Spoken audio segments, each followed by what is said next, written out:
College football has changed quite a bit in the past few years with the emergence of NIL and the transfer portal. This has created a situation where the richer teams are going to keep winning by paying more money than lesser known teams can to bring in the top talent around the country. While this is a big issue going on right now, one solution to it may be requiring teams to join a conference.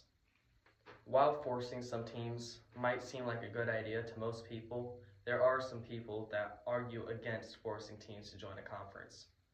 One reason that some critics argue against it is that forcing college teams into conferences could erase long-standing traditions held in the schools.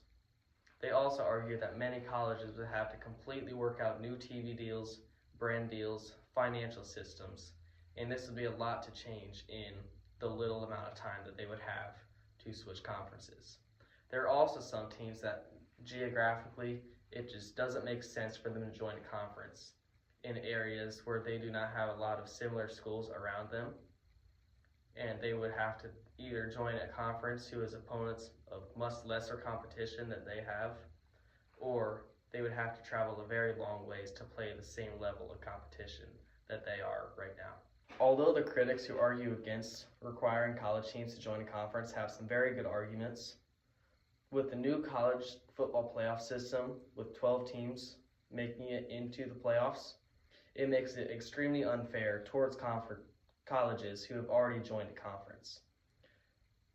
Cherry-picking schedules for independent teams can cause a very easy entry into the college football playoff because all they have to do is play bad teams, win all the games that they're supposed to win, and they will win because they are playing bad teams, and they will make it into the college football playoff.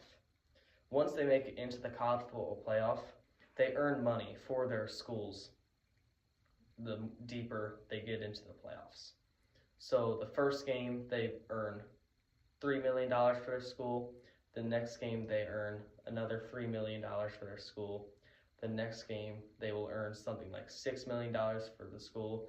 And the final game they will earn $8 million for the school. But for the schools that are independent, they get to keep all the money that they earn throughout the college football playoff.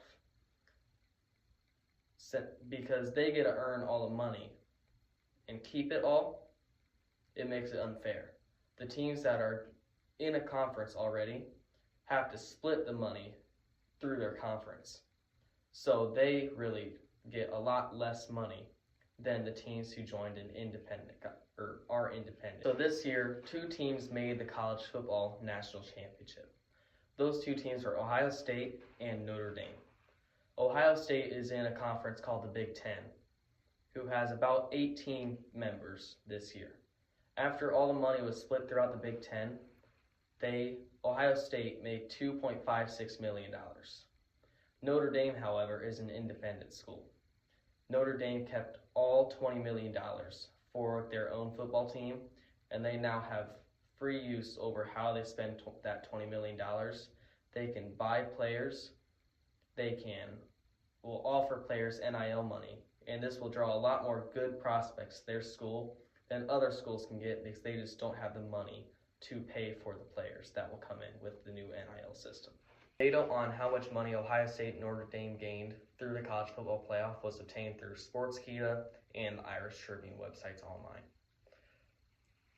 College football teams should have to be required to join a conference. Although there are many different reasons why some people think they shouldn't, such as the geographic location of the team and the much different history and legacies throughout the team that they have earned through their lifetimes. There are just so many more good reasons why they should have to join a team. It prevents them from cherry-picking schedules to gain easy entry into the college football playoff. It makes them make just as much money as other teams do throughout the season and keeps the scope of college football playoff from the worst team to the best team more balanced and just makes it much more exciting to watch. That is why I think college football teams should have to join a conference.